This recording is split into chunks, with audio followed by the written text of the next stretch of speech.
Gasimbagane ne bannamawulire Radio Simba. Osuzeeyo otya ampuliriza eyakoze olwaleero weebale. Bw'oba otuuse ku mulimu yonna gy'oli tukwebaza okubeera ng'okola bw'otyo. Peter Kibazo n'embeerawo mu studio za Radio Simba. Lunaku lwa mukaaga akakuba katonyerera mpola mpola. Abalina ennimiro muzifeeko.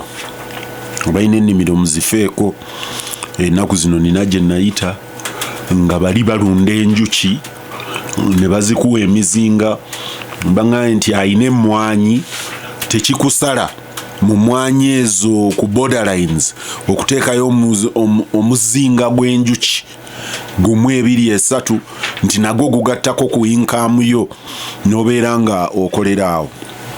Nina John Kakande, nina Harunah Kanaabi ne Charles Rwomushana.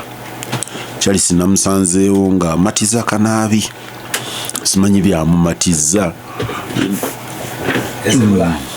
Naye omanyi Kanaabi ono eriye eyamudefininga nange ndi mwagizi wa Hezebula naga nti Kanaabi ali elusive.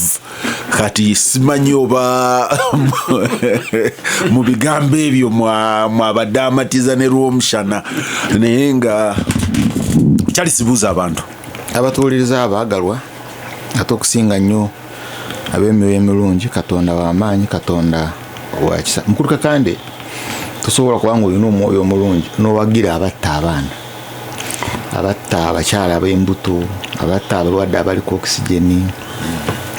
Those guys are insane. Tebasobola kubaawo tebasobola kuwangula mu kigo otegeeza bane 10 yawo ebyo ababikoze abatujju bangi. Kakande buuza abantu bannaffe namwe n'abatuuliriza n'abatulaba mbaniriza nembebaza okuba nti mutuwa obudde mutwesiga. Tusanyuka nnyo nga mutuwadde feedback era tugifuna naye sikiriza nti evadde muli eriyo wano abagifumbafumba naga nti evudde mumwe naye authentic naye Kanaabi nasanga eyo empigi omwami alesa amufuna n'obulinya nakutumira nnyo aga nti mutabani wo nti atuwuliriza ebbanga ddene naye message yagisinikawo nti mundabire nnyo Kanaabi Harunah Kanaabi nti mutabani we ow'empigi nengamba kale Kanaabi buuza abantu kulamusa nange semberera omuzindaalo okubeebaza era Mr. Kibazo nzikiriza ntuuse n'okusaasira kwange eri muganda wange Yusuf Serunkuuma yafiiriddwa taata we bamuziisa olunaku lw'eggulo e Kayunga. Ffe tugaa nti inna lillahi wa inna ilaihi rajiun. Era ssebo mangu nnyo nga siruddeewo wiiki tugitunuulire. Kanaabiyogerera muzindaalo. Mwami Colin Mutamba anaatera okumpeereza message nga naye Kanaabi lwaki tayogerera muzindaalo anti ne kofi tannajja kyekizibu ekirala okuyisaawo Kanaabi Rwomushana oyo Kanaabi tabaawo amwogerako ebintu bingi. Kanaabi bwatuuka wano ng'afuna akasimu oyogera kiddemu ekyo nakyo kiba kirungi abantu baba nga bakwogera naye nga tebakwogerako bibi oba atulise kuliko nga bakwogerako amazima nti eri elusiivu naye teri yagaye nti sente z'abandi wazibba bakutuma kino n'otakiriza ti ebitabo byange bye baabikuwa tewabireeta naga nkyasomamu olinda ngakiraba asomamu n'akuwa naye mukulu Kibazo njagala kutandikira omutabani nnakyasoma ali eri kabalaza. Mukulu Kibazo njagala kutandikira ku nsonga ya Census. Eventually mukulu Mukiza yatuwadde Dr. Mukiza byonna ebyava mu kubala abantu naye ekyasinga okumatonanga nti abakatuliki abangulikaani n'abasiraamu mutukendedde abapentekosto ne beeyongera natuyobulira n'amazima nti ku buli bitundu 51 ku buli 100 ekyabavubuka bo bali aido tebalina kye bakola bali awo. So kitegeeza nti majority y'abavubuka mu ggwanga lino tebalina mirimu. N'atuga nti we nadde ntunulira figures ze nga ziraga nti eggwanga ly'abakyoli lyo lyeyongera kukendeera. Kuba baali emyaka 10 egiyise baali obukadde 2 kati abakyoli abagisu n'abalugubara. eyo interpretation yo Kanaabi abakyoli abagisu n'abalugubara. naye nze population teyakuze yabadde yakendedde. Anti bakendedde okuva ku bukadde 2 ne badda mu myaka 10 ne badda ku bukadde kakadde kamu mu emitwalo 9. Naye wandipikinze interest lwaki ne population ekendeera oba olyawo ne figures zino ne zijja. Naye n'abanubbi waawo bakuze ne yadde balaga nti mu myaka 10 abanubbi beeyongeddeko abantu 956 bokka. Mu myaka 10 beeyongeddeko bameka? 956. Kubanga mu myaka 10 egiyise baali emitwalo 288 kati bali emitwalo 29762. Bw'otoolako gamba mu buli myaka gumu abanubbi beeyongerako abantu nga 9. Kisinzira question engeri gye bagikubuuza. Bakubuuza oli munubbi osobola ogamba ye. Ekyo kyangu okutegeera. Abakubuuza ggwanga lyo. Kisoboka okuba nti abanubbi abato tebakyeyita banubbi, beyita ggwanga ddala. Kati ezo ze interpretation zo zenjagala otwale ne mubakyoli nazo zinoonye nti ne landi naye ekendeera oba gye tunajja nga abantu abali mu akyoli ate bangi okusinga abakyoli. Nadde ntunuulira ssebo naffe abasiraamu natuga nti nammwe mu myaka 10 ate tukendedde bukendeezi ku bitundu 13. Temwakendedde mu nnamba, mwakendedde mu percentile. Kyekyo kyennyini.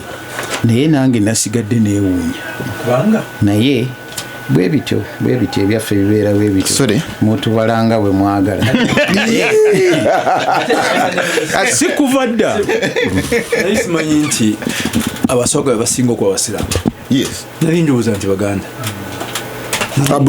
Busoga I think largely has been the haven of Islam one. Anti gy'osome n'ebyafaayo lwaki oyagala okumanya basinga kubeera eyo baali bayiga bana abakalevu bayiga nnyo awo. Naye era ono Kakanda asaanya akimanye kubanga abagundi baayita wammwe eyo naye baayita Busoga. Naye ensonga ozimanyi lwaki abasoga abaaga nti ensonga eno nedda. Kati so tewewuunya nnyo naye gye neewuunya ka percentage kano kabatawaanyiza 13.6 to reducing ate ne tusigala nga tuli kizibu simanyi lwaki. Mukiza bye yatuwadde. Mukulu Kibazo era tugenza okukakana nga weekend eraze nga Uganda tumuvinga tugenda mu digito. Mukulu Mayanja yalonchinze yayise Uganda National Land Information System naga nti egenda kujjawo abo bonna abasajja ababembutene nadde batuula nga batunda ettaka. Kati ogenda bugenzi ku mutimbagano n'oteekamu era n'atuwa n'ennamba gye yayise toll free line 0800100004 ng'okubayo bukubi aga bannange njagala kunnyamba ku nsonga eno. N'atuga nti mu ofiisi z'ebyettaka zonna zona offices mu ggwanga gundi mweri bakulagiridde ogidawunloadinga ne ku ssimu yo n'osasula. Omanyi Kanaabi a light one ebbanga liyiseeko emabega ndoozi emyaka nga 15 oba thereabouts twafuna revolution mu land ne bagaa nti tuvudde ku manual system. Bino bye bakugamba natugaa nti tuvudde ku manual system era ne bamala emyezi nga 3 nga tebayissuinga byapa abantu ne batambula ne bakola batya.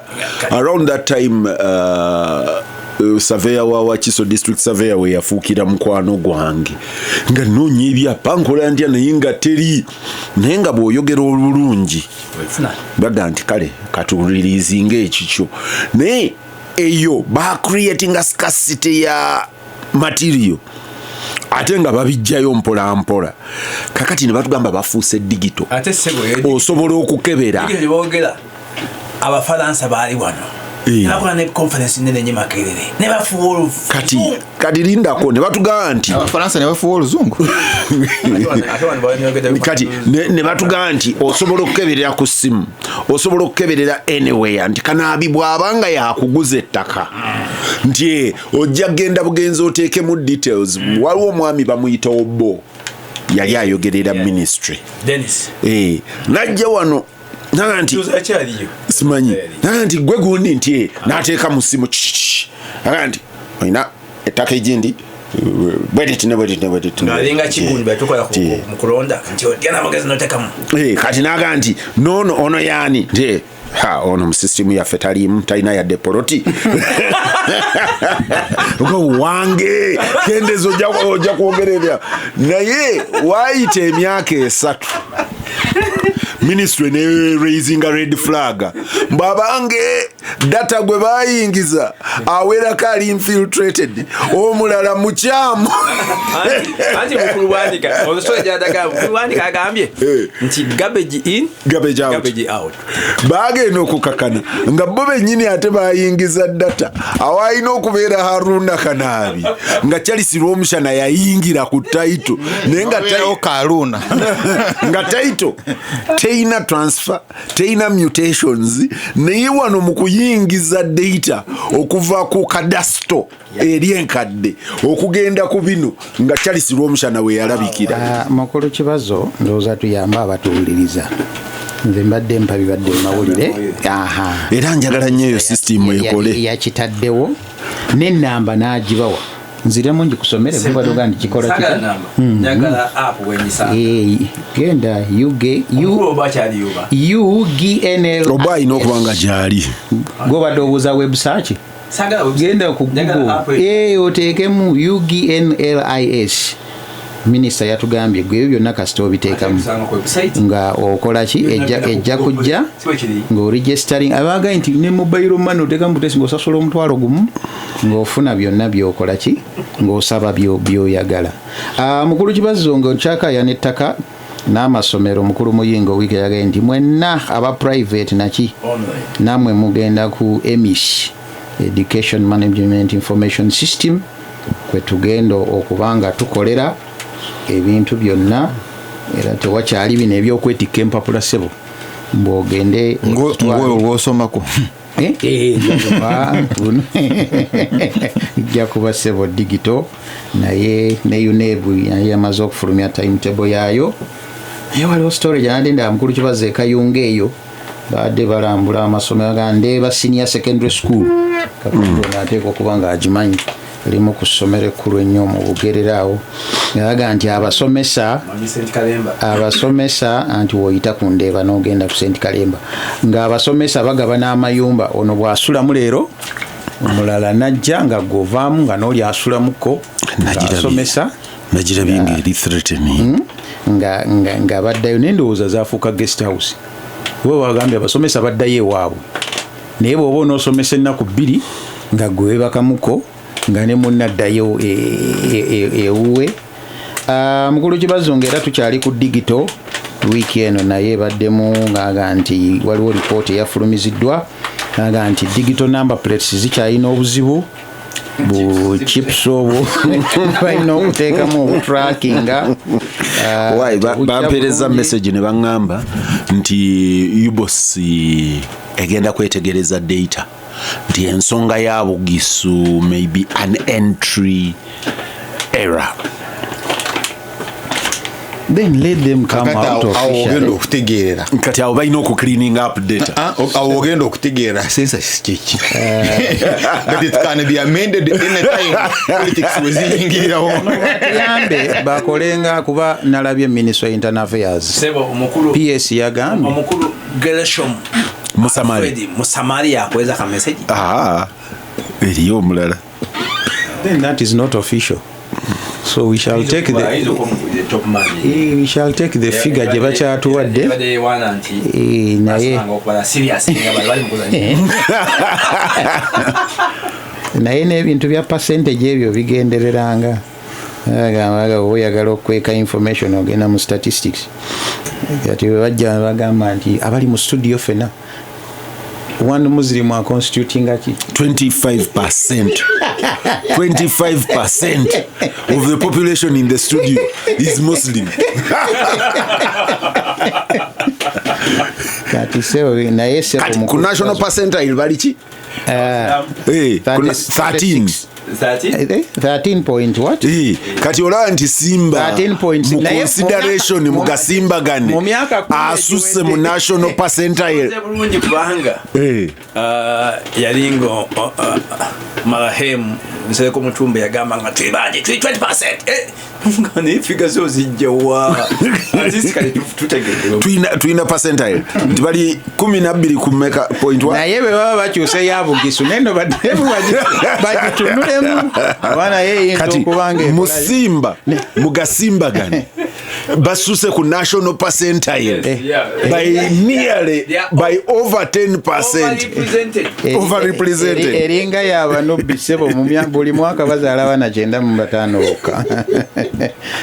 Mukulu Kibazo mbadde nkyagambe chips eza gundi nazo naye Minister Muhwezi yagenda nti ebyo tebibeeraliikiriza weewaawo naye alina obuzibu na report yakoleddwa naye bali ku on track.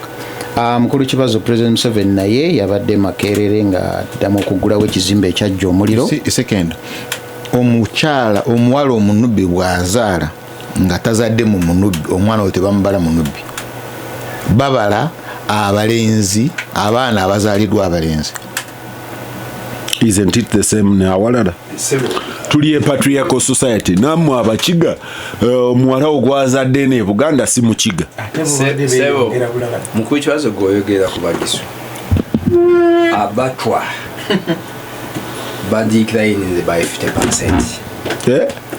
Baba kakara kati bali 13 semberero muzina abatwa so they are disappearing. Abatwa be babaddemu others njagala kula minorities njagala kulaba abamuvuba njagala kulaba abanyabutumbi they must be getting extinct. Basigadde 182 okuva ku 2029. Those are very serious issues. People are getting extinct. People are becoming extinct in the government following up. Why wano? Vano. Or are people changing identity? Because John, I know Kanaabi achaita mawulire. Neriyo ne identity pride. Ekyo kikulumye nnyo. Eri identity pride. We are following figures. Bobakola demographics. Eriyo mu sociology bagita identity pride. Abantu ne baga nti owange. Kati wano oluvannyuma lw'1979 abantu baalekerawo okweyita abanubbi. For some time ngoli abeera omunubbi nga n'olulimi baluwogerera mu nju. Ekitukanze batwa. Government knows obuvunaanyizibwa okutunuulira abantu bano kiki baddewo. Yes. Okati bakuwadde batwa. Bali stigmatized. Tebakyayagala kweyita mawanga gaabwe batwa. Tebakyayagala kweyita banubbi. Bagala kweyita something else. Ate abo nabaganga nnyo abanubbi bakabala. That comment gye mbadde ngamba ey'abanyabutumbi babeeranga ku mugga mu national park. But have they been registered before as a tribe in Uganda? Yes. Ne babajjayo whether they are tribe or not, but it's a community. Ne babajja eri mu habitat yaabwe ne babaleeta ku mwalo. And then gye babatwala mu national park oba wa parish tebalina na mazzi. The last time I checked they even didn't have water nga banywa mazzi ga nsolo. So if population bwetandika okukendeera engeri gyekendera nga getting extinct, you should get concerned. Very. Kanaabi yangu amawulire. Boss yabadde akuwa figures kati. Ye boss akuwa bye yajje mu field. Naye alekera okwogera amazima.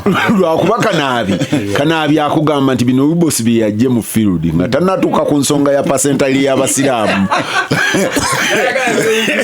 For Kanaabi, it is a fact for as long as tonna dealing na issue ya Islam. Because if they are chori community nga 60% bavu object poverty, why do you think they will not reduce the number? No, but our people have been increasing in population numbers. You see, that is also interesting. Abacholi babeera mu lutalo lwa Koni for how long? Oh, 20 years. 20 years. And we did not have a drop in population. Because of NGOs, civil society. When they went to camps, they still produced. Yeah, massively. When they went back to farm the land, they adopted family planning. Kibazo says sorry. Nese omuhuru Kanaabi. Ayogedde ku kyabasiraamu bala reviewed. Ayogedde ku kyabakatoliki kubala reviewed. Twavudde ku 39 ne tudda ku 37%. Mwate mwe mukendedde mu jeno percentage yammwe ya rising naye tekyakola no in terms of percentile Kanaabi awo we nasoosa okukebera tebolabe mwe mweyongeddeko in terms of percent naye nga temukyadominatinga no Kanaabi tweyongedde in terms of absolute numbers, not in terms of percentile.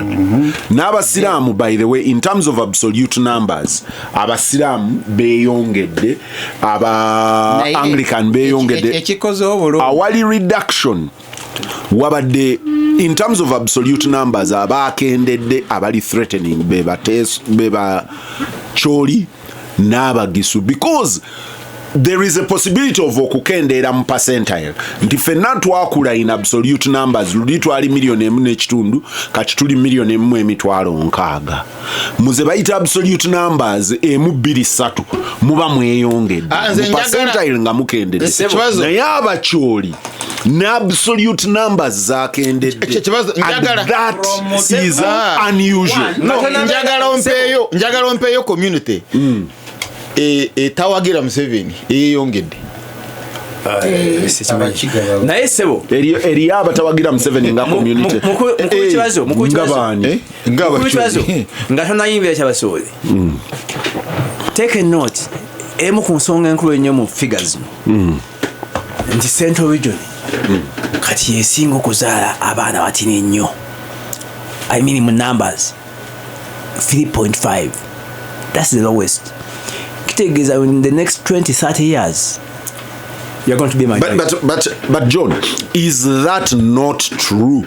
I don't Linda, of course nabe manyi wano chenjagala okebere in the figure chenjagala okebere ekirala kyennalabye bade bagamba abakatoliki bakende ninga Kibazo taliimu minus kasimayi kati nze tebambala abatali mu percentage eno tebereza abe mukidi tebereza abakatoliki batano balambe wange tebaliimu mwendo kati simanyi bongerako naye nga tumaliriza amawulire mukulu Kibazo malenga amandi mukulu Museveni yabaddeko emakerere nagulawo ekizimbe nakubiriza mu bawadde escape route bagenda okubala amacholi bona bayingira ensiko ne mukulu Kiyonga hard to reach ne mukulu Kiyonga ne bamuteekako nga chancellor naye visi yayogeddemu akantu naga nti asaba gavumenti etandika okulowooza ku kusomesa abantu ku postgraduate level. Just let me say this. Eriyo mikwano jange benalabye bakayana nnyo ku site emu. Banango omulimu gwa chancellor is not a full-time job. It is an honorary title or award that does not receive a salary. No, John, eteka eriteka oba chancellor teriba wana allowance z'amaanyi baba wa honorarium bamubala na mudola nga mutono kyogere ukitegere umanyewo ki sibu kishiyogerako si Uganda ba chancellor sewote ujja kusanga ne office era nga ajakera buli nako talina kubeera no office talina naye ajja kumusanga nga jali full time ekyo kiveeko chief executive wa university ye mukulu nawangwe ekimu ku kyabadde Makerere ekyalaze simanyi bwawo kirabye neze nakirabye kati tulinga balina a co-presidency kati tekyali eri singular simanyi bonabonanga nze saalabye co-presidency naye nalabye kyenalabye president ne minister of education president ne mukyala we nze naye kyenalabye ku main building bataddeko akaapa this building was renovated by Yoweri Kaguta Museveni. Yes, it's unveiled. Now we have a monument ey'okukizimbe kyango ng'erinnya ly'okweriri ako sijja kateekako omusebo yabaddenga agamba nti weebale nnyo ssebo president okuddaabira engeri gyewa tuwa ensimbi tulaga nti government no they didn't mention government engeri mu president gyeyatuwa ne maama eyayogera naye like stressing. Thank you, Your Excellency, and the Mama for deploying me here again. Kati wade yagala University Council ye deploy. Why? Kati choino ono yali member wa University Council bajiwamba. Kidemu bulungi. Kidemu ense kuwulira. Sebeera mu mbeera yatula ku kakiiko akafuga university. Mukulu Kibazo kamalirize mangu nnyo ndi ne Minister of Education naye n'agumya abantu nti emisaala gyabwe gyonna gyali harmonize ne ssente baaziteekayo dda tewabaawo abalimbalimba public universities zonna abantu babongeza ssente Kanaabi tereze ekigambo ekyo kyali kigenda tuleetera ebizibu mu Uganda eriyo university bagamba nti emisaala gibadde harmonized abakozi ne balinda emisaala gyongezebwe harmonization and increase in wage are two different things. Harmonization egamba nti Kanaabi. Then there is wage enhancement. Echo kirala. Harmonized. Harmonized. Kitegeeza nti Kanaabi. Professor w'Oluwarabu abadde afuna milioni 3 nga Kakande professor wa mathematics afuna milioni 7 nagandi anti rank ya professor eri entitled to milioni 7 oba oli professor wa Kiwuka oba oli professor wa yes that is harmonization obateka wamu there is enhancement naye wanotogera ku bakozi abatali ba eriyo abaali tebalina increment gye balina kufuna kubanga nga mmwe mutuuse woyina okuba nga mu mbeera za bulijjo actually if it was not the interpretation of the Attorney General abamu nga balina n'okukendeera nga Kakande ranka waali omusaala gwafuna gwayita dda ku ranka gy'aliko nga mu mbeera eyo Kakande yandibadde akendeezebwa ogwo omusango nze nagutwala mu kooti n'engwangula okusettinga president. When no, I have never been dismissed from Paradise.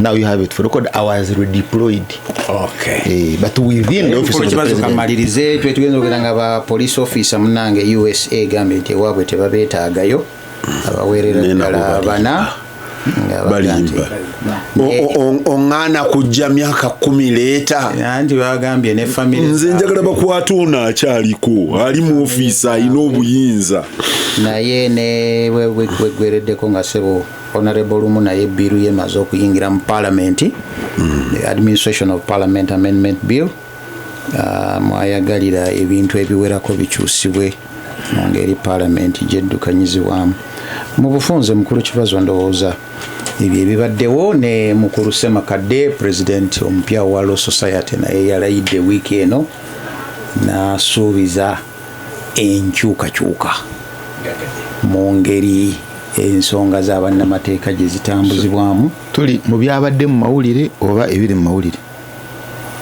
anti tuwiike bikyagenda fe abagasoma tugatandika ku bbalaza paka ku lw'omukaaga luno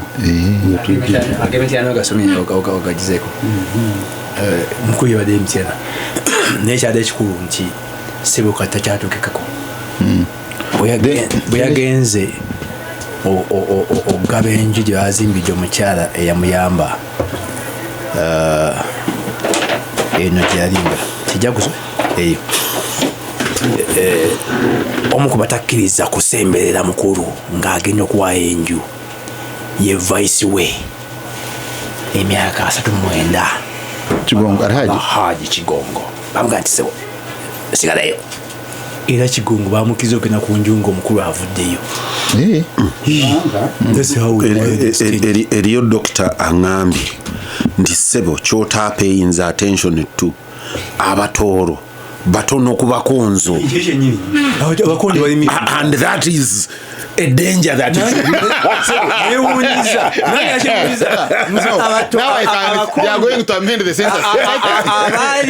batwalibwa abatooro they are a minority. No, kakati yatugenda okukola bona bavuga ndowooza tuleme kubuuza abantu eyo fact mbadde sigitunudde. it is true Dr. Francis Nkugwa Waswa yampeereza n'aŋŋamba sebo and it is a fact tugenda kugira mu but it is a fact tugenda kugira naye abatooro badominatinga bali John tuddayo ku kagambo ka Kanaabi fact for Kanaabi the census statistics are facts until you get to the point of his interest.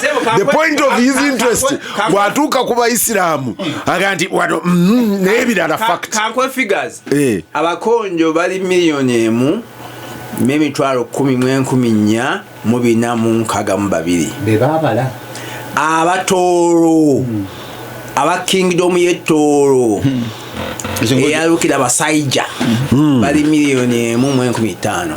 Okay. Kanziremu ekibuuzo ky'omuntu eriyo aŋŋamba nti Kibazo mulekeraawo okunitpikinga the figures nti mujja muze mwagala mwe mutuwe figures nga bwe zifaanana zo. Now but the other news please the other kyakoze oli mukiza kyakoze ekyo n'abawa figures anti kati onaagamba nti ffe wano mu studio olondamu gy'oyagala but news ebadde mu mawulire ate ebikyali mu mawulire CDF Ozikaine Rugaba agambye agenda kulumba ambassador n'embassy ya America amande yagambye kulumba yagambye agenda kumukonfrontinga ekiteke mu Luganda agenda mulumba n'ennyonyi bw'aba teyeetonze nga teyeetondedde muzeeyi ano but nze ndi mukukulumba tetunaba kumanya muzeeyi yamusobezza ki is going to confront is going to yalaze Lukwago nga such a big figure gwe ebyo byamulala oyo mulala eyayogedde ebyo teyabadde oli please comment back egamba ono Kanaabi yaliyo nkakasa ku ssente za Kajubi memorial lecture Makerere eyaba Fulbright ambassador gye yayogerera ebitaasanyusa bano nze ndi ku kigambo nze ndi ku declaration function ya KCCA nze ndi ku declaration ya within the same week actually it could have been a day apart nze ndi ku mawuli yagambye byaluka byadde mulala naye onada tatugulira nze ndi ku byabadde kubiri mu mawulire declaration ya amagye ga Uganda amagye ga Uganda galagidde ambassador wa USA ne USA ino okubaako kyekola General Muhoozi amagye ga Uganda kakati yaye amagye ga Uganda galagidde fitina gagenda kulumba CDF galalisa na Uganda gagenda kulumba ambassador bayimandi wabanga tayina kyakoze ampuliriza Gasimbagane ne bannamawulire ngenda mbirango naye muzeeyi ngenda mbirango naye abadde agamba okunitpikinga mu 2014 Abaganda bali miliyoni 5.55 kati bali miliyoni 7.3 n'obusobamu. Abanyankole baali milioni 3.21 kati bali milioni 4.20 beeyongeddeko milioni 1. Abasoga ine kakande yagambye nti Abaganda beyo bakendedde in terms of nendaba okusinza ku fertility rate. Fertility rate eri 3.5. Abasoga baali milioni 2.96 kati bali milioni 3.7 beeyongeddeko kyenkana abantu emitwalo 6. Kibazo ka interrupting njagala nnyo okulaba ku benchmarking. Yali yero buku ina nayo yakola data yayo. Njagala kula ne bino ebyamu. That is not official data. Abateso yani the itesots official data wa NRM. The itesots baali milioni 2.36 kati bali milioni 3.14. Kitegeeza nti beeyongeddeko kyenkana emitwalo 5. Abakiga Rwomushana baali milioni 1.47. Naye bano beeyongedde nnyo. Beeyongedde okutuuka ku milioni 2.9 mwena mukasanvu. Tuyina bangi abeewandiisa ng'Abaganda kuko Abaganda mugenda naye mwewandiise yeri. Basiba okuzaala Bateeso n'Abakiga Bakedi Basoga Abalango indasi order. Abalango baali milioni 1.64 kati bali milioni 2.7. Not terrible in terms of growth trajectory. Abagisu baali milioni 2.39. Mu myaka 10 bakendedde abantu emitwalo 3. Kyewuunyisa kubanga oba baba balanga bali Kenya. Kyewuunyisa kubanga fertility rate yaabwe eri 4.8, much higher than Central Region. Naye nga bakendedde abantu emitwalo 3. Ate mu Kurdi population ate bakendedde. Kati tulina okuddayo mu data tukebere enfa eri etya. Infant mortality efaanana etya ebugisu. Kubanga myaka 10 tebongeddeeko bakendezeza abantu emitwalo 3. Tegera bafa bangi. Abakyoli, and this is interesting, bagobereragana omusajja agaye nti data ayinza okuba nga tulina okuddayo tumu cleaning ayinza okuba omutuufu. Abakyoli bayinza okuba figa yeno gye batadde. Ate nga fertility rate eri high. Abakyoli milioni 2.13 omulundi guli kati bagenze mu milioni 1.9. Abakyoli bakendezeza abantu abasoba mu mitwalo 2 ejafa oba baafa oba basenguka. Naye abakyoli bano bayinza okuba bali Canada. Naye mukulu Kibazo no fact endala by the way mukubala kwa 2014 simanyi okimanyi nti Kotido business were cancelled. Kubanga mwalimu ero kyo fraud. Uyinza kusanga abatulowooza nti bakendedde bukendezi nga bakiriinza nga figures zaabwe zaali inflated. Abalugbara baali milioni 1.9 kati bali milioni 1.2. Abanyoro, interestingly, among the indigenous communities that have a very low population, Abanyoro baali emitwalo 87 kati bali milioni 1.2 beeyongeddeko kyenkana emitwalo 4. Bali mu lwenje emu n'abakonjo beeyongeddeko abantu emitwalo 4. Abaluulu baali mitwalo 85 kati bali milioni 1.5. Abakonzo for Rwomushana's interest baali emitwalo 96 kati bali milioni 1.14. Abatoro, but the phenomenon of Batoro, Dr. Waswankugwa, Waswankugwa never note mu painting anti Abatoro bakendedde ku bakonzo n'omulundi guli abakonzo baali mitwalo 96, Abatoro baali mitwalo 81. Kitegeeza tusigadde weewamu. Abatoro kati bali milioni 1.3. 1500 abafumbira bafuuse 9,900. Other tribes omuli wabayise baki abanyabutumbi. Other tribes they aggregate bali 8,900,000. Ampuliriza Gasimbagane ne bannamawulire nkomawo. Abasiramu who are allowed to fish ya marefu. Gasimbagane ne bannamawulire bano ku Radio Simba. Peter Kibazo mu studios ojje kwanjulira. Albashiri abagambye nti ye ne famire ye y'abantu 6 ne maama we ne famire ye y'abantu 8 we are not counted. Neto abagamba mwe batabala twabakubiranga omulanga banaye mugenda babale mujja kwa affectinga communities zamwe kakati mukayana mukuba bunduru fete batubala nayenga nakuzali nyingi ni babulira what I know it's an offense kubanga tebakobala ani nze nalimbala kakati gwe weyogeze nze nalimbala Charles Rwomushana wali mu security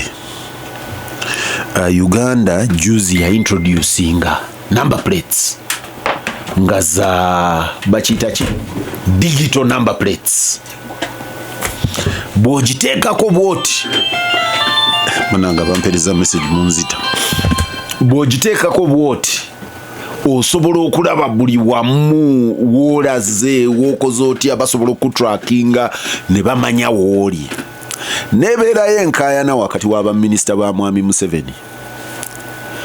Mwami Jim Katugugu Muhwezi yali mukamawo no tewamusangayo was not mwavuganya mwenna nakubba emboko ne zinoga kati naga nti nedda twafunye kampuni yali yabaki yabarasha nega nti eno mpitirivu obulungi mu kukola bino. Generali Katumba Wamala nasirika Minister wa Works yenga bwe bamubuuza kanti tujja kulaba Generali Kahinda Otafiire kanti kavuyo ne company twagikebedde teriyo eneri baji declaring a bankrupt. Do you tell me where it works in the world?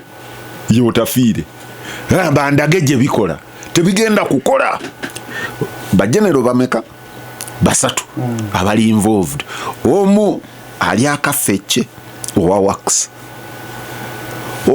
kyakoze over the period okuva number plates zino zaayina okutandika okukola.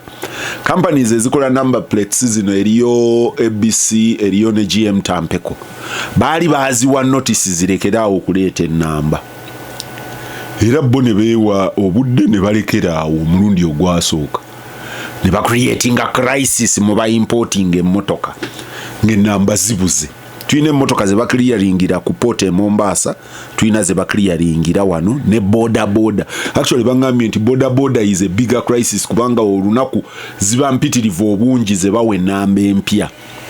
Kati bwe bagira ne baga nti mutuwongereyo okwo. Kati ye mukulu General Katumba Wamala kyakola kyakuwa ABC ne GM Tampeko temporary contract mugira muongerayo si contract empandike yakutegeregana abange mugirenga mutuongerayo ennaku mutuongereyo emyezi 2 mutuongereyo 3 ba technocrats mu ministry ya works baka tikigenda kukola tikiriyo tikikola mwe mulete ennamba abali baga nti mutuwe obuwandiike. New Vision Yohana Kakande je yakolanga je yali editor yajja n'omutu omunene nega nti number plates zalemye byalema sibe mugamba byalema byayanga ne bakubawa minister n'abatwala mu company eri eme waffe Kawempe anti namba muziraba zizino zibulako kuteekako ki ka cheap tutandike to rolling out.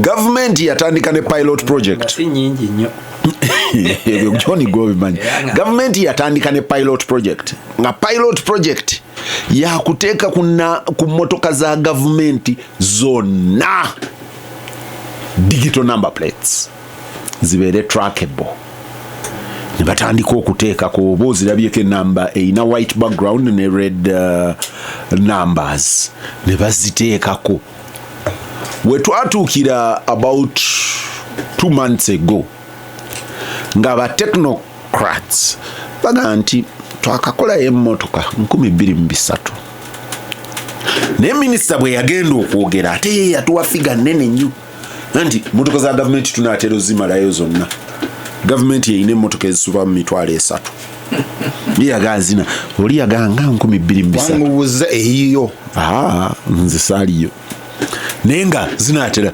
kati the last bit of this buli omwampe was babbako police emmotoka escort kase ya police nenga ya police I don't even want to know by IGP naye ya police bajibba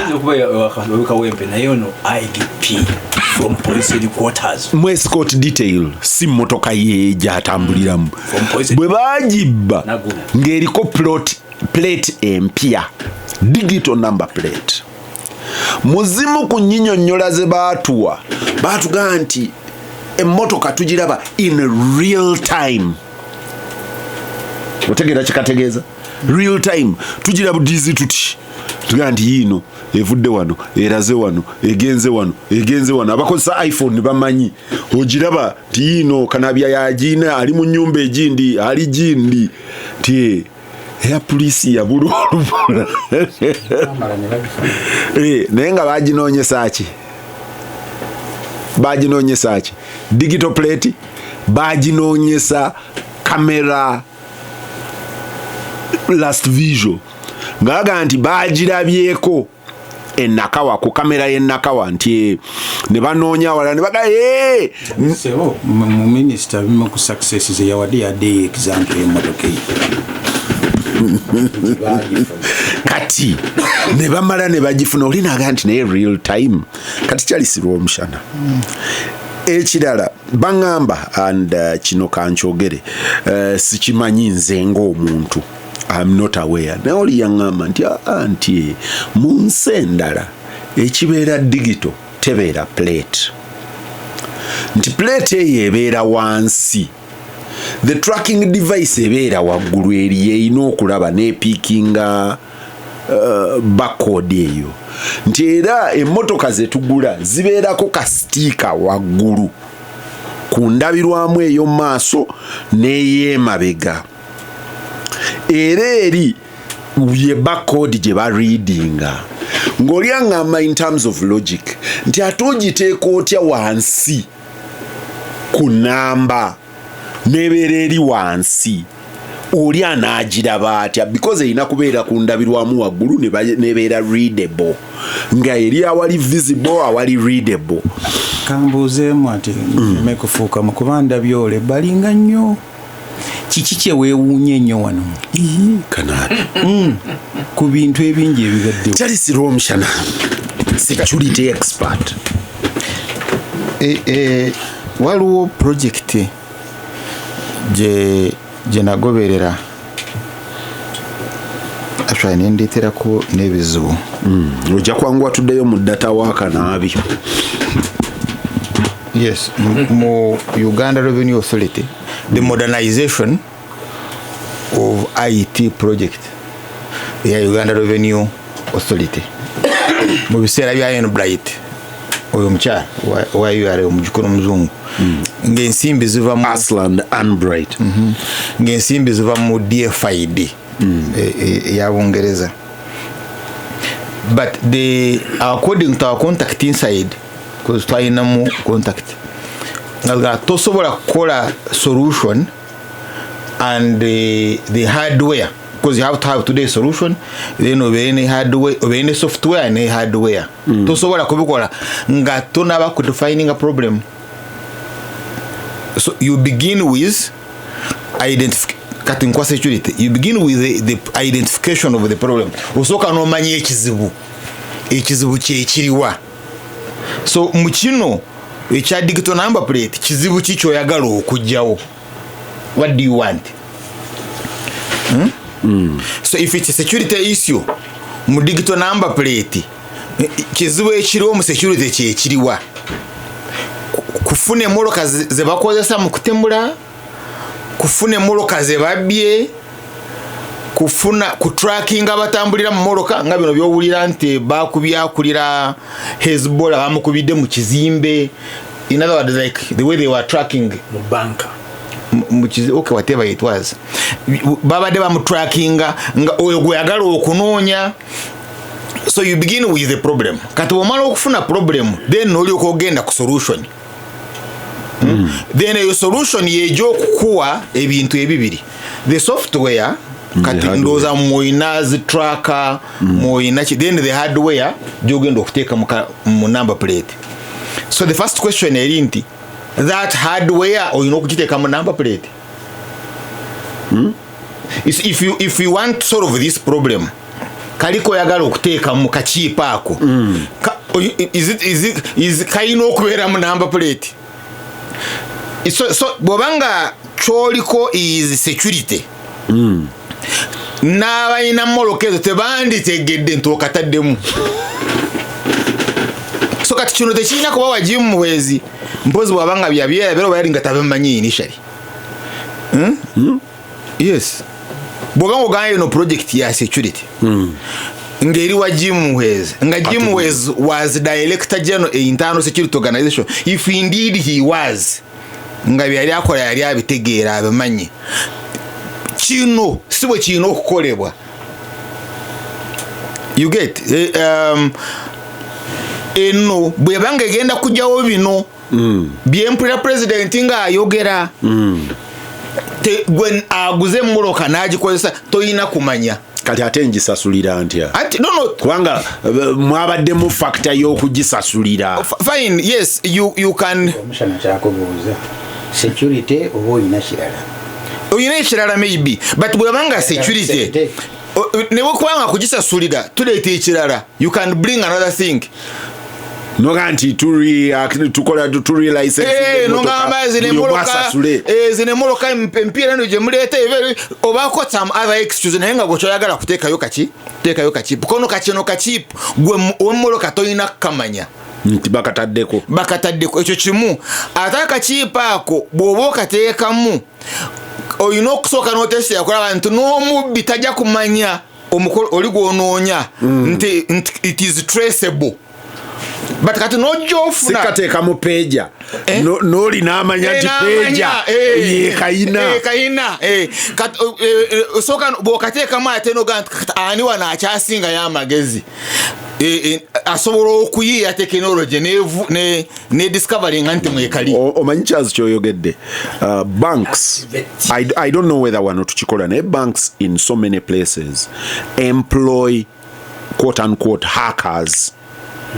Bagezeko ku hacking into their systems, bazule the fault lines, baberenga baganti wano twabakubye wano tusobolawo kati baberenga bajiggala kati Charles jagamba nti olina okufuna haka omugezi akulage nti wano no twagikubye tujifunye.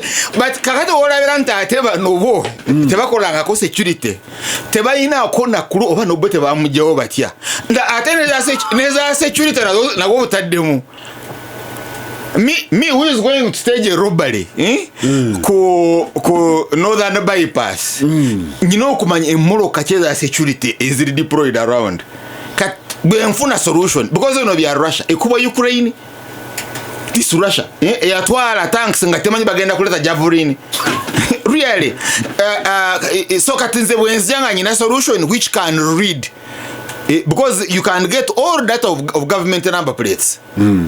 Nembera nayo kati zineteka nga eri eno number plates za muluka ezirimu zeziriwa nempa nga okay zidiployinze wanone kakale ekina nkani kya police kino obochera bakina 99 kikyo kizize kituza wana kati kikyamye bukoto kikiride ngolabira wano, so you can't say this is security. Kakati ne balyoka batulalika manyi munnange anateekawo number plate eno ayina okuba wa URA. You get? All people who deal with those ayina okuba nga dealinga ne URA. Yes, aba dealinga ne number plate gwe tokkirizibwa kukola ki kugiteekawo. So mu bibanda bagenda kubeerayo oli yayite bano bagoba bano ba training, because you should have even seen nga tonaba kuzirolling out nga waliwo batwala okuba training. Kati you as a journalist genda okole research bano baba the trainers of trainers, you get because you must have trained on how to do this so that you don't tamper with this number plate. Katolina gamba naye bwe bagikubbako oba negwa tokirizibwa okugizaawo oyina okuyita ki oyina okuyita valide. In other words kyaga nti bw'ogijjawo tekola. Yes, bw'ogijjako ekikipo eri ku namba so it can't also be security. Because ntegedde nze ngenda kubawo gwentemula oyo am going to carry out a robbery and I need this car. I have tampered with it, I go and carry out my robbery, ekinamba nenchijjako. Aba atugamba bogikwatako eri bakulaba where you see wali mugalajiyo ngoli mugalajiyo system eraba nti oterminating nze isinti we see then ekoleki ngoina number plate million achengama yo system kate obulira abafa nambye batugamba obulira barwenshama ne bibakanga. Okay, system labye mukamunyenye kali twakule batugamba government ino omukono omuwanvu kene kukwatako. Yes, twese icyuma kira mundu obaje kwese mu toilet system siganye system erabye nti kali akananka ne kavuddeko fine then ekoleki. What is it going to do? Because I'm already in a crime. So what will need to do? Anti aunga tumanya nti ene motoka yeri involved mu crime. Yabadde ne namba eno. Yes, but si yange. Bwe tugenda okutracinga ne tumanya nti motoka namba gundi nti eri registered by ani nti John Kakande ye yabadde nga teina namba. I agree na si yange. Moloka yabadde ya Kibazo. The best you can get into Moroka ya Kibazo yebadde in involved. That's important. That's the best you can get. Kibazo atugambe bagimubiddeko wa ya reporting ze ku police. Iyo bagiba ababiri bagagenda ogisange ku Old Kampala police so twagisanga. Yes batugamba tujja gisanga ku Old Kampala police katone ne mugamba nti twava wa yali mu Jiru district twagenda na Rwomushana police Old Kampala nenga teri awo ennyini ngeri kumpi waliko what mukola sali mu kujibba katowete kambyo talimu emoroka nagamba choze ngamba cyabakugambya bano bogera mazimu bano bogera mazima tugenda kugisanga ku police netugende tugisanga ku police kumpi ne police ku police because there those meters eberinga ku police nenga abantu baga moroka eri wano abavuka baze ne bagira wano wali wabera abawala wano wabera wo ekindi ne police ne 99 parking out wala 99 we parking they were packed together no ne 99 they were packed together. So you can get chiringa zone simu that your phone is on the scene of crime, but Chiama. So the question now is revenue. Kata wenjagala o rabire why it is in department jerimu. It's about revenue. Bali abaina expert mu bya danze. You remember danze? Danze ne Premier Lottery.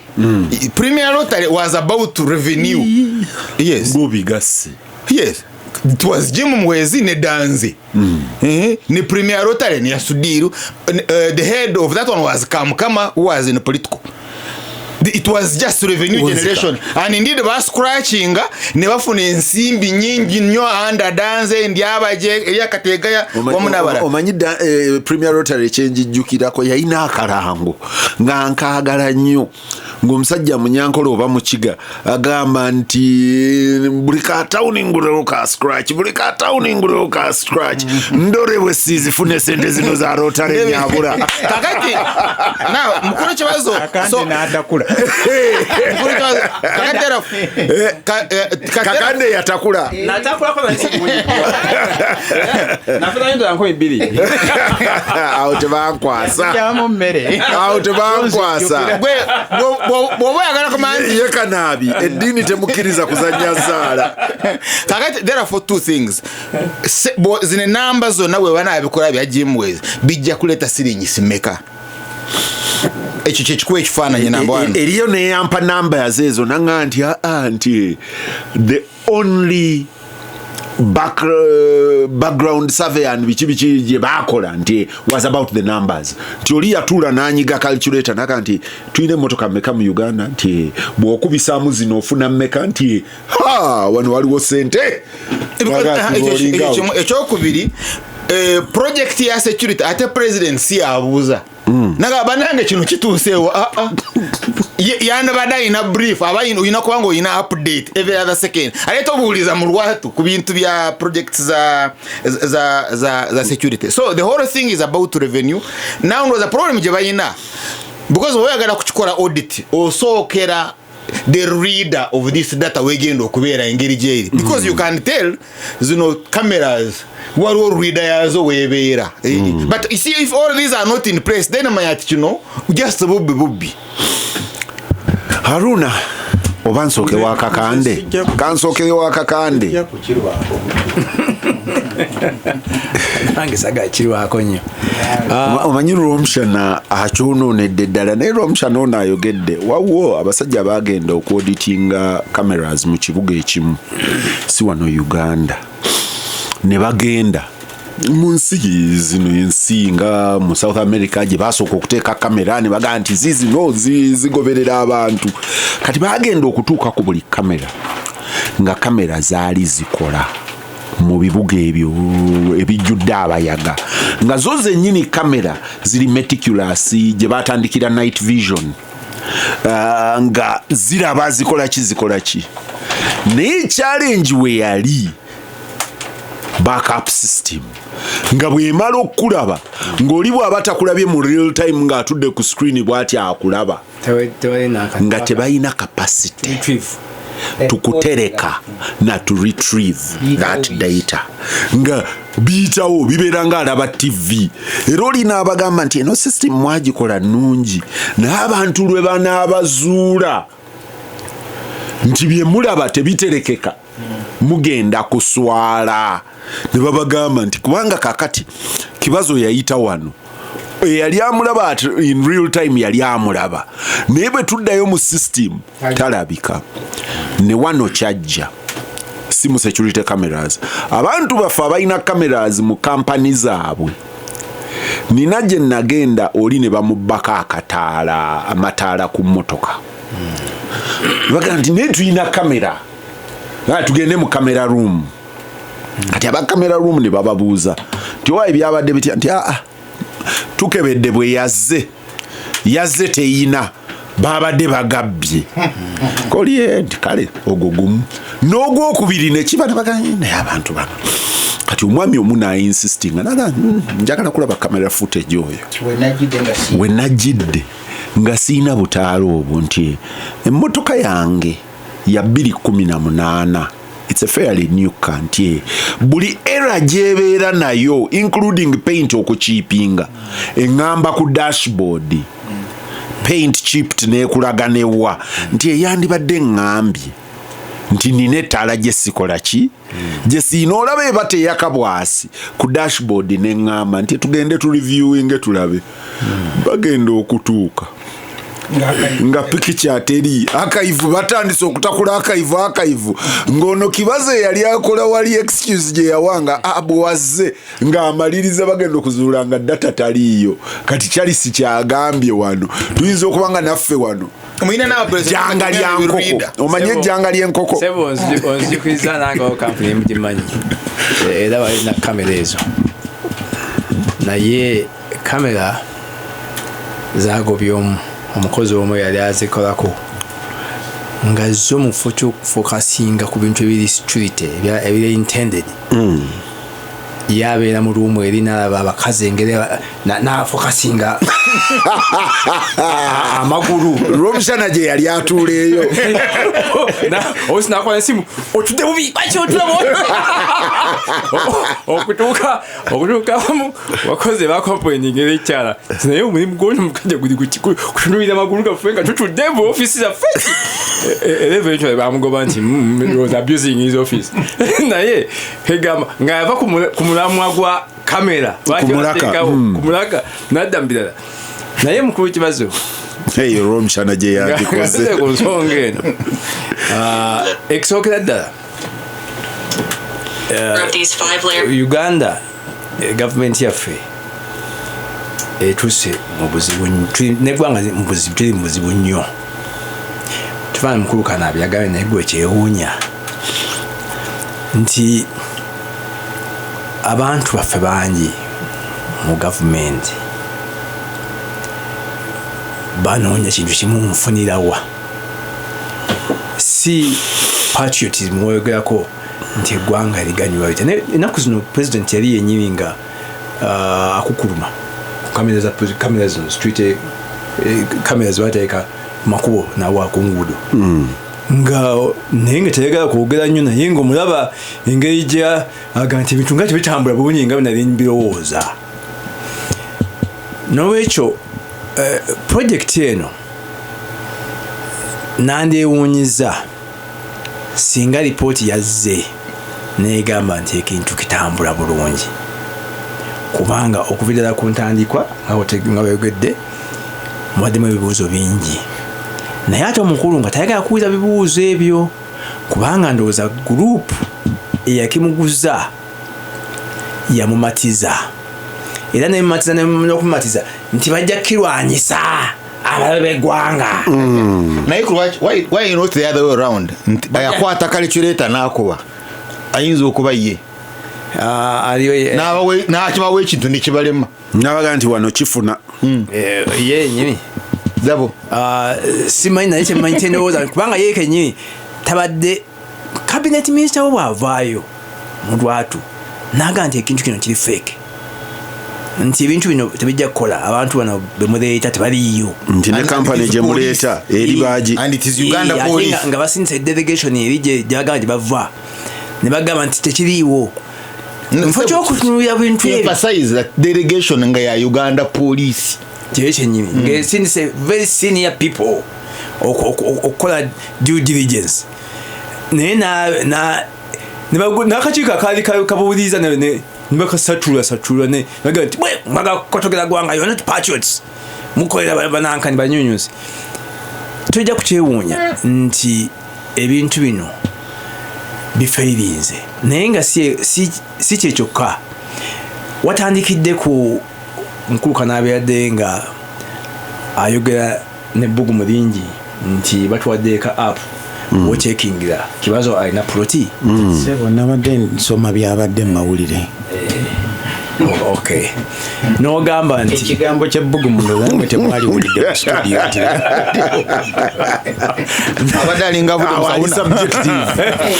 n'omugamba nti kigwa mulundi ogusoose ne kamera zino bwe zajja ez'enguudo bwekyali nti twafuna endowooza ne beewala n'okwewala mu Standard Bank oba Standard Chartered sente ku interest ya waggulu nnyo okulaba nga bakola crash program ogula kamera okuva China naye n'otukola kaakati waliwo n'ekintu kyebakola ku City Hall mpulira mbu yali Mayor's Gardens kati waliwo oguzimbe gaggadde bamonitaringa traffic monitoring system kaakati what value have they added so far ku traffic monitoring system actually by the way bana bakuba mukulu Katumba Wamala amasasi ujukira Kibazo waliwo kyamirawo nga wakava ku ki flyover ku lugo lw'Ebukoto waliwo kikamera ekiri round zero.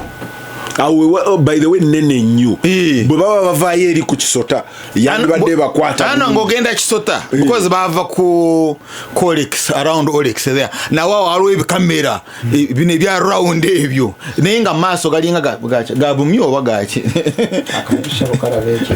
waliwo ekigambo mu Luzungu mwe Kibazo musinga okwimanya white elephant tulina ebintu kati ebikolebwa naye nga ababikola bo banoonyamu kintu kimu tufunayo ka commission kaffe omukulu anaaliirizinga sente kubanga akati ebisinga ebisinga omukulu amala kulagira for money to be provided kati ebintu ebyo bwabanga ye kimugenze mu bwongo bamumatiriza nti kino kyekikola bamumatiza it's not government that releases money initially. Oli aleta number plates ze gwe n'ogigula and singa kibadde kikola singa bali ku speed ya maana naye kirabika ono wa number plate sente zabasaba nnyingi tebafunamu kati enaku zino obunzika ngende wa Kanaabi yagwadda niyo kimanyi nti abantu bakyafuna sente mu face mask anti bwe mukulu wabeera olina okwambala ne testing buli abanasinka n'omukulu mukeera genda batestinga omukulu bamugamba nti fry and what ku myaka gye 8 test and fry or something batestingira Mulago hospital kati nti ku myaka gye 8 akantu ako kanakwata kajja Harunah Kanaabi buli omu lazima that's a big industry people are making money. I think jukira mukyala Musene bwe tusuubiza nti bagenda kola vaccine covid vaccine nti bagenda kola eri abachalenginga aga nti you're wasting a lot of our time. You tell us where this tracking system on number plates in the world works. Maybe there we should benchmark. But their company waliwo companies tracking emmotoka zaazo anti siku number plate anti ngamba if it was about tracking a car when I nsoma story y'omusajja ono gumwasi ndi okuta Trump owokubiri engejja duka mmotoka ye nga bwala information nga kiraga nti waliwo some kind of tracking kati abafuna number plate ye kati ali ajikuba ekifaananyi n'afuna number plate eyo nga already bano mu system yaabwe basobola okumanya motoka ya gundi erijindi Kanaabi if it is about tracking oyagamba teweetagana ku benchmarking already wano weebiri nina mukwano gwange yafuna omulimu ng'Abachina bakajja ne bamuwa sino track naye ng'abantu baffe nga bw'obamanyaga nti Rwomushana leetayo nkuyireyo kyeki njakuzungamu awo bwe mala okukola egyabali naawe nkukole ki naawe nkuyirewo kati why are you stopping there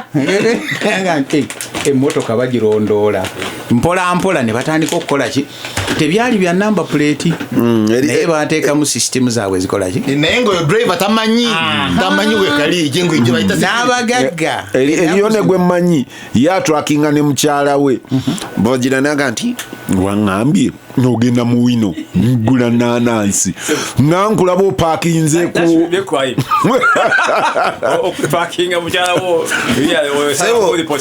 ezo kamera oziteeka mu nyumba zo ne zikwata gwe era ne mu mateeka simanyi oba wano Uganda bwe tuli weera woogenda waliwo ebitunanga nti this place woli is under camera surveillance so kola byonna byokola ng'okimanyi nti actually obeera notified in advance tojja kuzirabawo we ziri naye webaga nti wano wooli gera kweralikira toilets zaabwe eriyo yaŋŋamba nga nsomesa bwokebera mu woteeri nti oba mulimu kamera jaketala kola booti esimu ne mugamba naye nze nkebera byaki nze naze kweba oba bandaba nfuluuta balabe nga nfuluuta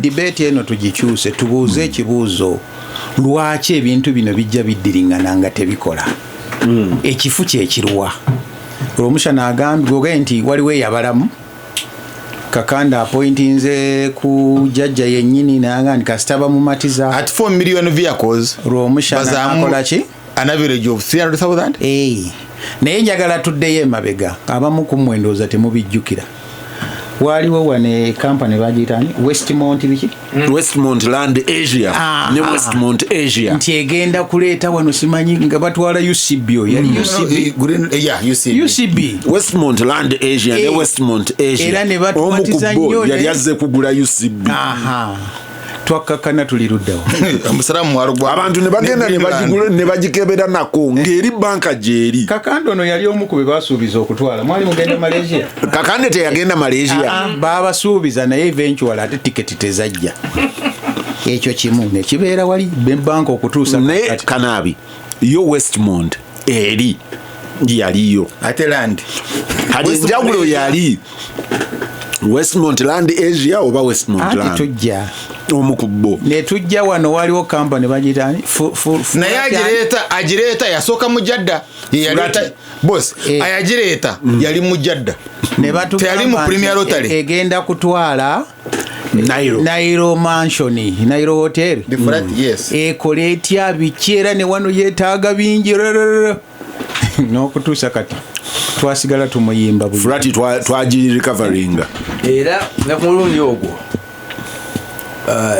Dr. Specials Awandira Kazibwe Narongo nga ye minister wa tourism nali nvoro buli operation eyo nyamanyi bulungi okusayininga endagaano ya fulati naganti bano bafere ng'alinga otafiire era omukulu n'alagira omuntu ng'avudde mu nsitasana kwogerwako n'alagira Mayanja Nkangi Johash minister agisayininge era ne bashiftinga property zonna ezaali z'okutunda ne bateeka under finance mu non-performing naye leeta ng'omukulu ngayayamba naye omukulu ye yali nga bawaza okumumatiza nti overflight bagenda okwetaawo kakati ndowooza mugenda muddayo emabega nga murikoolinga I remember Solicitor General kakati bwe tuvaawo ne tujja ku kampeyini ya kamera alindako olina gwe weerabidde twalina Alconi nga eriyo Alconi Nairobi atwala NSSF Alconi nga tuyina ali e Nairobi tuyina ali e London tuyina ali e Uganda naye nga bonna ba Alconi ng'ate balina balooya banjawulo naye ani ono ayaleeta email ng'atuleetedde amafuta nayongera mwezi ne bamukwatire mu Mombasa kakati tuzze ebyamafuta bizibu bwe tunagenda mu break ejja babawulira bakugambye nti kati ono gwe tuleese ava Russia kitundu kikyo ddala ava Russia nayo nnene Donbass ava Donbass ava mu kitundu kye bakudde Ukraine Donbass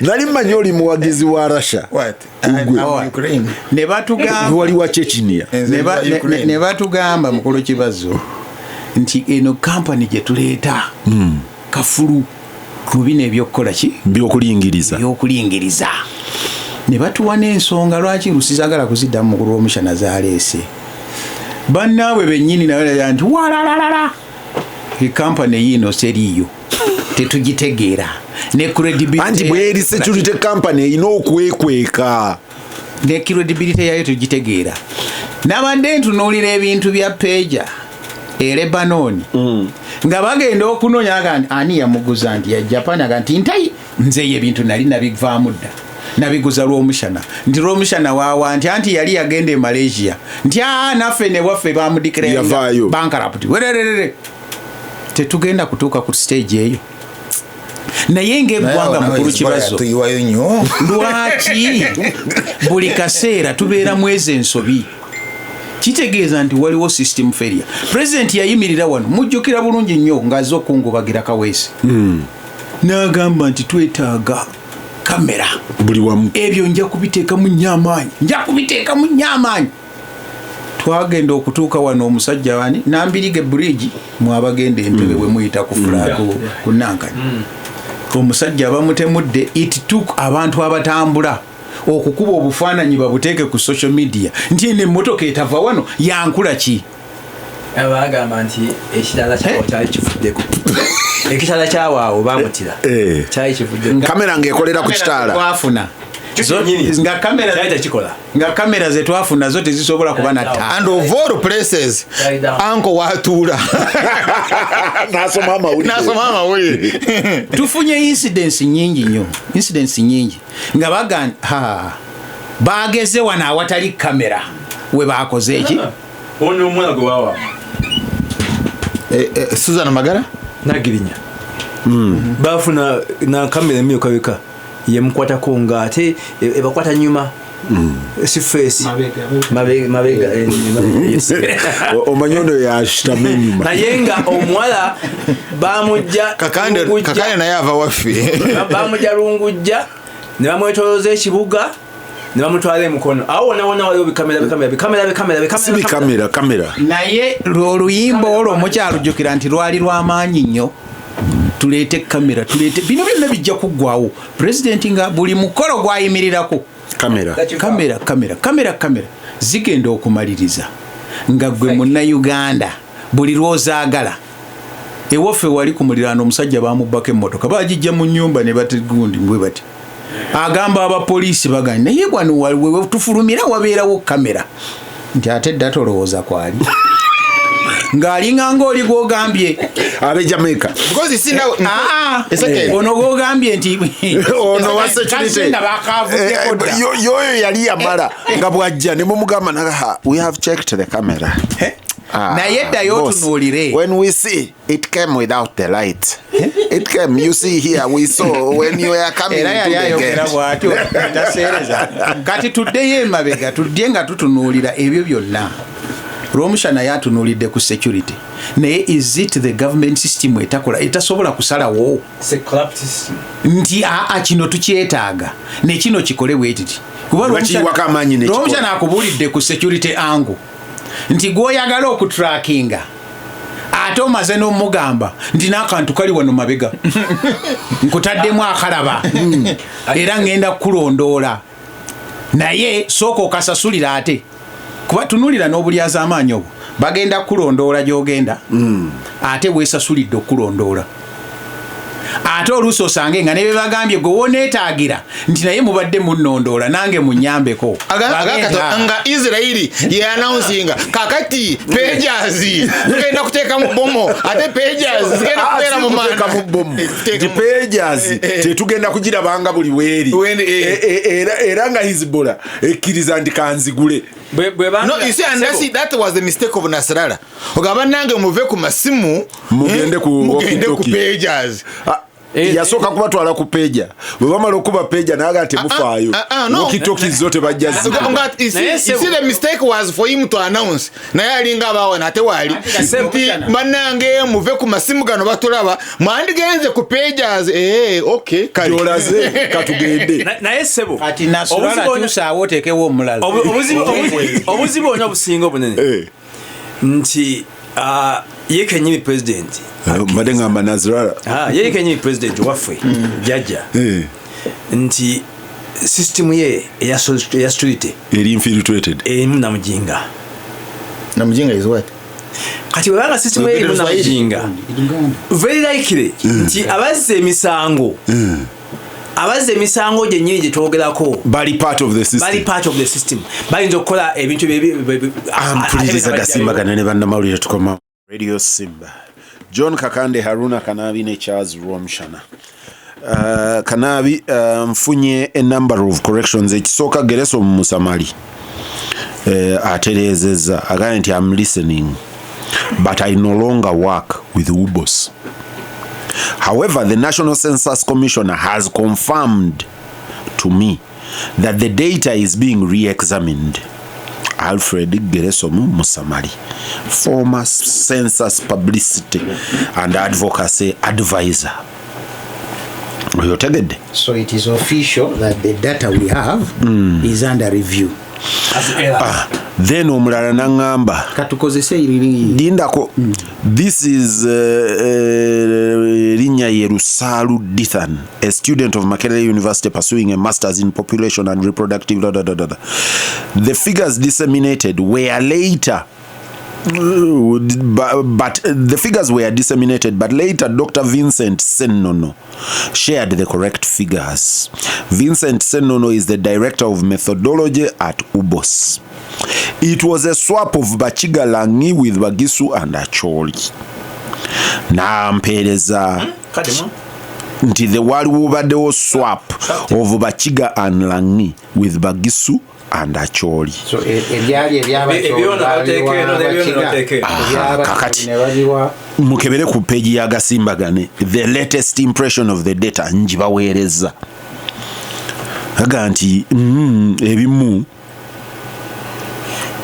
byakyuseemu kati balina okuddayo baddemu sebo beetegereze kuba kiba kitegeeza nti kati ffe data gwe tuyimiriddeko bino biri official oba babisheyalinze mu bo. Ngambye that is the official correction. Kuba kati wano ndaba side emu egamba wrong. Yes. Correct. Yes. Correct. Go ino okusoma. Sebo omukulu Senono. Gwakwatinga. Nabadde nsoma jjeba mawulire. Dr. Senono. Nga bamukwatingira. Vincent. Nga monitor jeyo conflicting information eri mu report yaabwe. Ngagamba omanyi nze nakoze ku kino naye kiri kyakikozeeko kiyinza okuba nga yakoze ku kiri yakoze ensobi. You see, by the time you bwojira okulonkinga ekintu mukulu Kibazo mu nsi endala that would cause a dismissal. To them public. Therefore, John, therefore, currently, the data that we have, okuva kuono, ewa Vincent Senono omupya, agama, nti deba Gisu did not decline. That the Bagisu were 1.647 million. Now they are 2.96. The Acholi were 1.4. Well, now they are 1.9. Yongera kukubuza abantu ndowooza Kibazo. Wakati tukozinga naffe more confusion. Nze naalisabye abayubosi batuwulire kye tulina kyekyo kye balina oba waliwo enkyukakyuka ze bagenda okukola. Bino tugira tubishelvinga tubiteeke wali ku bbali tulinde lwe banaatuwa ekituufu kuba kakati olaba bano bakozi baabwe oba baba contractinga bayina ebyabwe buli omaga nti naye nze nga Kibazo ekyo si kyennamuwa ate ono agamba bukino kati kitegeeza nti tuba tulina okulinda eripooti gye tulina bwe mbanga nabadde nkoleranga banenge nti ebyavudde mu kubala abantu bifu befufurufu oba matankane naye so sad nti ekitongole ekyafuna omudidi billions and billions abasajja abayivu bakagezi mu nnyo ne bakuŋŋaanya abakulu bonna mu ggwanga omuli ne Prime Minister wa Republic of Uganda nabanja ne bafulumya reporting erimu glaring errors. Ekyo kiri so embarrassing. I don't know whether they are errors or also naye gwanga nabo kibafu oba balowooza nti tujja kubiraba naye once we discovered tusaatenge ebirabye ne bagaa nti owaaye do damage control naye bayige Federal Bureau of Investigation eri abagambye ali Bungereza muganda wange John Sebanakitaga nti naye mubeere fair. Yabadde wali ku census naga not everyone can be counted. Statisticians will sample and extrapolate afterwards. It is a tried and tested methods. You can't expect everyone to be numerically counted by quarter kuchenyi. Naye tukoleke nti report yafumidwa issue teri nti ngaba Kibazo tebabalwa. Issue nti figures no zirese contention. Figures no ziri so important, ziri so serious nti planning yo negenda okukolebwa for the next 10 years egenda kuba best kuki ku information eno batuwadde kakati ono kakasotya nti bino bene balaze nti life expectancy has gone up. nti simanyi amabayo ga government mangi nnyo everywhere dominating the health sector nti how are the improvement, how are you going to be so sure? Kyoyogera kituufu nnyo kuba bwe mba nga nze lwotyakyana si yewe abakyoli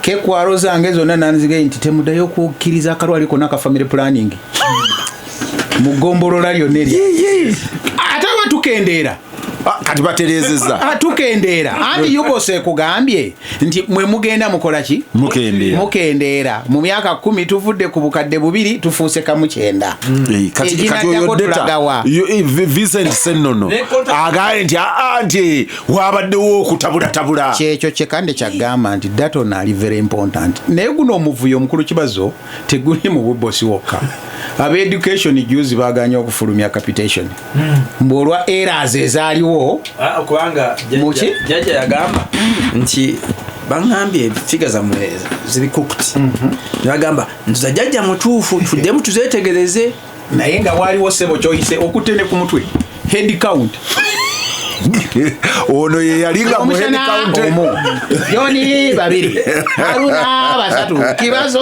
5 nyaga nti kyekyo tukitwale kigenzo okuddanga mwinga atugamba nti naye wayi tumala okutunula mutukole ki tulabe confusion iriruddawo mu ggwanga lino mukulu Kibazo kuba buli item jozzaako kavuyo kati eri abagamba nti look at the census in terms of economic value nti Western Uganda overtook Bugisu and Buganda combined in coffee production. Do you still Dinda naga nti Linda coffee maloji soma yonna coffee gwe batutte but do you still doubt why Tugume should set up a coffee plant? Mukulu Kibazo you know singa komye wali mbadde ndi naye ne bwagamba do you still doubt why Tugume should set up a coffee plant in Tunga? Kibazo linda ko tutumule na bulungi waliwo kubanga waliwo Uganda be bageragako mu records nge exporting ze gold yatabangawo naye ne banoonya wajaje bamusima Kongo nga takola ki ebirombe tebirabi andi tusima kiro mu figures export tubadde balungi nnyo Uganda ne Rwanda we Congo kiyinziko okuba nga Western overtakings abalala ngemwanyi zina gye ziva oba kabega singe ne processing plants ziri eri data bw'aba enteringa ziba za Western era neetikka neekola ki neetwala. By the way, Kanaabi choyogera kituufu. There was a time, I don't know about now. There was a time in the last coffee boom eteri current. Twaine emwanyi nyingi nyezi yingire Uganda. Ng'abantu batebereza nti abantu ekasese balima nnyo emwanyi. That was the entry point. Nenga ziva mitala nga ziyitira buyitizi wa kasese. Dr. Kerespo Chiyonga then was my friend nga mubuuza nti why abantu bonga balima nnyo emwanyi. Laga nti ninzi bwe mpitayo siziraba. By then yali asimba a whole orchard. Yasimba emiyembe nasimba emichungwa nasimba bikiri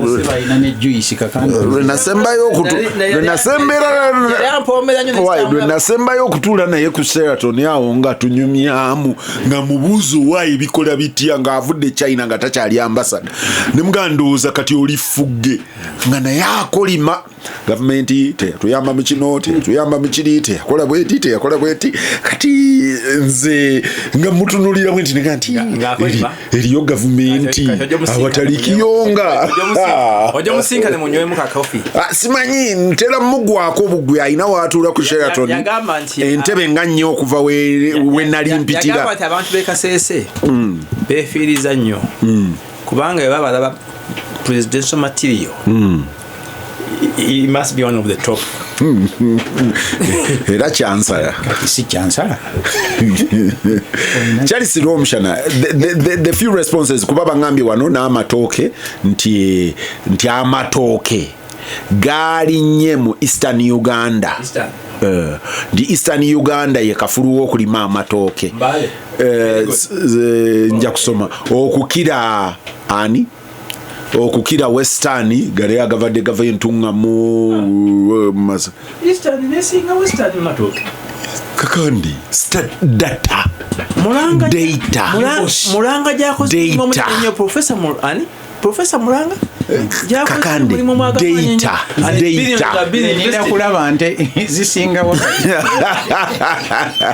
Charles, a few responses abantu bagamba nti mubeere fair, work with the whole data kati bagambye mwanyi zisinga eri mu Western Uganda gogambye ntungamo nze sinagamba ko ntungamo anto gambye Western Uganda babange yine mwanyi nyingi nnyo ekyuma kiteeke ntungamo nze ngambye tugume kute ate sinze ngambye oli aweereza message. Yes, and don't be shy about it, because Uganda government money is against the tugume the individual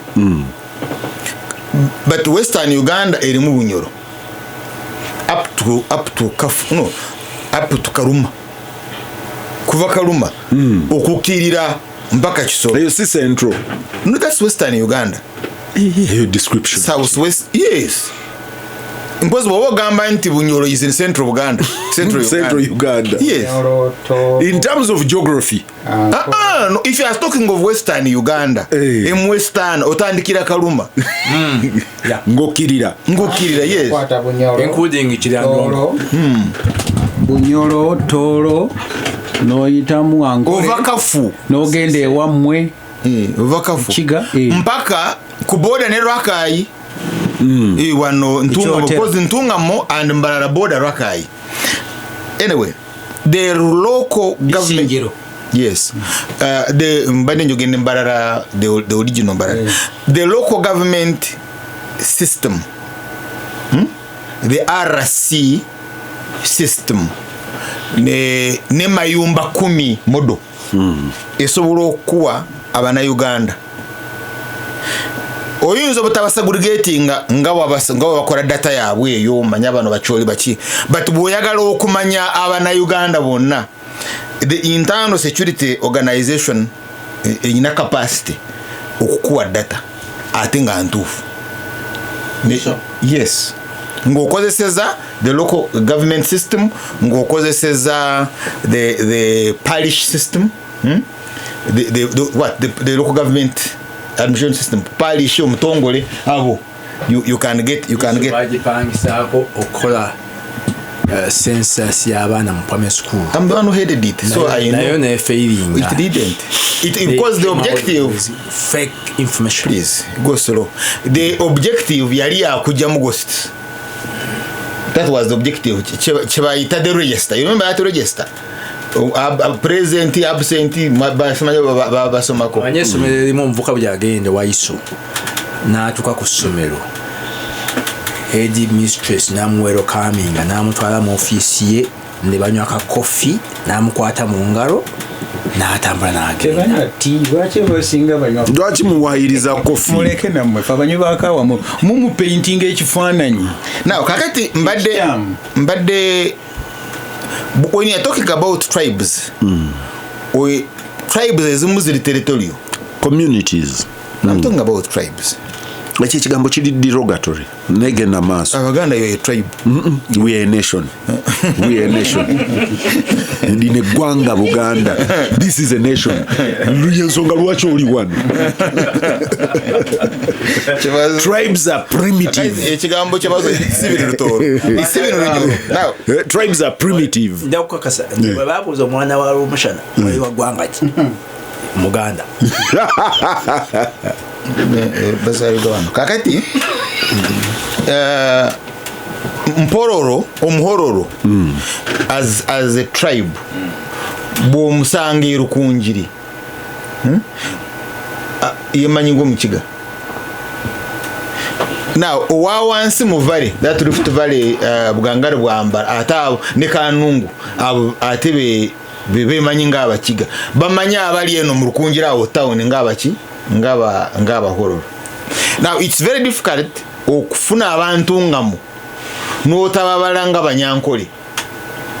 So who is a Munyankole? So you also begin with ne ignorance. Waliwo gojja okubuuza gw'oli muki nga ava Kabale naye ne yeeyita Omunyankole. So you have that, but bw'ogenda okubalira data eno girabe ejjira bululu. Because mbadde ndaba wano data. It's the tribe eneekerere nnyo, enawa neekerere nnyo. Nation. Ati isi Kanaabi. Kanaabi bw'abakuba wano kerere, mwatubaze bibi. Teyeebalanga Muganda. Yeebalanga Musiraamu. Olina okusqueezinga Kanaabi nnyo okwebala ngowe mamba kyobala ye Kanaabi talina kamwenyu nti babawadde 7 million according to the new results. Anti bakoze amendment mangu abana wano they are too fast bagamba this is incorrect nayo nayezawe this is incorrect now kati mugenda zini empya waliwo amendment gyebakuwadde is 7 million ekyali eya Buganda yasigadde eri standard anti because balabete muyomba kale katugendere ku gye babawadde kati njagala otandikire Bunyoro nga bwogatta abahoro tebabakuwadde oteekemu abahororo Banyankole baba bazenga Banyankole. Kiza Besigye is not a Munyankole. No, Abanyankole. So is he a Muchiga or from Muhororo? Abanyankole ntungamo ye boda ya Nkole. Kitegeeza namba za Nkole tuyino zikendeeza. Kasina kubitegana ngeri gye babala. But you see, but katugwetani contestation ya Charles. The actually abahororo tebali represented. But are they there? They are misrepresented. Actually captured. I think to be referred. Waliwo gwe nalabye ku ttebe yalaze minority. Nendoza abanyabutumbi n'abahororo nabo ngano abanyabutumbi kyatandikira omusiye abamanga the first voices abayogera kwaweereza tribe naye simanya naye jeti because but tene twatambulirawo so abahororo initially in Mpororo kingdom. Then oyina Abanyankole initially na Nkole kingdom. That's how you get Batoro. But we had the Igara and that's Ankole. Because Mpororo was part of Ankole. Now tena bakugitema. Batagwenda Baganda. Mpororo couldn't have been part of Ankole. Banyaruguru na Batagwenda Baganda. You figure banjogede Baganda. You see Mpororo Igara. Moyina zibushenye ezo is Ankole is Ankole. So ababushenye Banyankole. But the moment woyingire Rukunjiri because initially that's why it was not a tribe, it was Chigezi. You get it was Chigezi. Now kata wotanikro kufuna confusion maybe even the way so abe Chigezi ba Chiga oba anti Chigezi eri mu Rukunjiri mixture kati woyingire Rukunjiri Chigezi even by the way most parts za Ntunga muziri Mpororo Kajara. Initially we can Ntunga was Kajara. But anyway, let's go by the recent one Muzungu wajira na kuwa Ankole kingdom. Kati Abanyankole naye wogata tribes nazo ise ziri yawo. Museveni wafuna zichenda. How do they relate with Baganda? Now the moment that is resolved nga Museveni awangula Karulu, the results are accurate. Chora atayomba. Nkudire Musebo. Now, and this now brings you again to issues amatoke. Relationship yabali everything yawo. And katu you see what No. Charles chakolako. Charles aganti these numbers politically have a meaning to the election. Yeah. Then Mwami Museveni atunulira okuva ku kafu. Je tuita Western Uganda non-geographically. Okuva ku Karuma.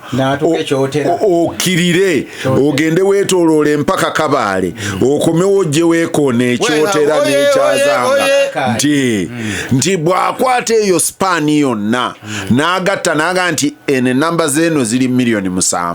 Nti ezeno bwe tuzigatta awamu nti ziri 10 na mmeka nti kati n'olyoka omusanvu be bantu be bagambye nti Baganda naye Central Region nga region ng'ogasse bonna ne baba mushana abeewandiisiza wano abantu bali miliyoni 11 naye enjawulo si amaanyi nnyo bw'otunya figure zonna eza west n'ozigatta wamu actually difference ntono nnyo in terms of what total population mu bitundu ebyo. And you see the moment those two figures nga zigata nga zibalancing okuva kafa okukkirira woyina 87 nga zigata ne wana abali kerere wolololo ne yakanaabi kati otunulira ate you do oyingira mu data yakanaabi mukato kolido aba orirejo sibireje benkanaki bwaba nga bali 30-40%, then the figures are correct. Chovola abayomba there from kum 7 tasobola kubeera. Then they are correct according to who? And the figures are correct according to the politician. Afuga singanti ekibaro abadeta kifuna mu you get yeyandi badda kuba yeyandi soso kuba yandi gobye na abigoba nokubagoba na abagoba ne tuziddamu. But the moment Harunah maliriza emwanyi bogende entunga bovuga ku ntunga yovuge ku lukunjiri road olabe this left oja kulaba ensuku za matoke nga nyingi nnyo but they are small holding. So buli mwaba beerawo ne bitoke bi nga bina bitano naye nabeeramu n'ekiti ky'omwanyi. So I wouldn't be surprised Western Uganda webeera n'omwanyi mungi nnyo because they are small holders. Problem gye balina enemiti but Charles, trees across Uganda tetuyinayo plantation coffee farm. In Uganda they are trying. I don't know whether original. In Uganda, because why you are failing in Uganda is because you want to do it plantation. Because you get and it stood manning to mina capacity to mina labor. Nino omwami eyambuza nina gye nakyala mu nsi emu kati ng'oli awulira coffee wa Uganda bwe ntambula nkikola kagenderere mu bimu ku bye ŋŋenda nabyo ŋŋenda n'emmwanyi ensiike n'enzigaba. If for nothing else to say we have the best coffee. Not about patriotism, but we have the best coffee. Kati olibwe yagira nangana ti nagira ati data naga nimulime mwanyi mingi. Your plantations must be huge. Konze weya ewaffe teriyo plantations za mwanyi abantu abeera n'olusuku lwe n'abeera n'ennimiro y'emmwanyi. Tetwalina masamba nga ga majaani, tetwalina masamba nga ga pamba nti okuva wano n'eri gye nava yonna mwanyi. And that is not true that mu Buganda balina masamba abantu babadde na small holdings. Programs za Katikkiro mwanyi teri bakikwatidde ku imbere ne eka 2 eka 3 z'omwanyi and they are too labor intensive zetaaga bintu bingi nnyo maniwa mazzi. Therefore Charles, your assertion that bali olw'okuba nti balina small holding ayinamu emitima 16 basobola okukira eno ekyo si kituufu. Information yanja okuwa kandowooze nti tebagituusa kubanga yali mu preliminary report yasokuwa ngeraga abahodo bameka nti Buganda as a region n'abantu miliyoni 11.1.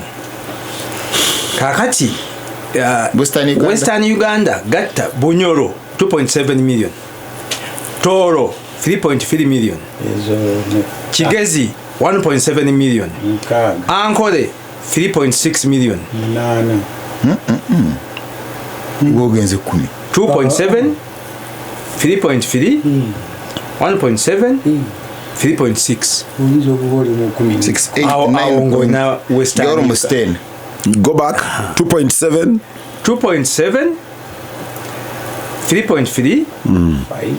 1.7 3.6. You're almost 10, yeah. They are 11 million. It's actually over kubanga and that is Western Uganda. No, that is 11 million. Toro jitademu. Then Bukonjo That's the way kati kuine okerere jagamba ono gataka abengulu bali ampuliriza Gasimbagane ne bannamawulire tugenda kufuluma naye eri agambye Charles atereze akugambye bamuyita lekeraho Titus akugambye nti we from Great Bushenyi are the only Banyankore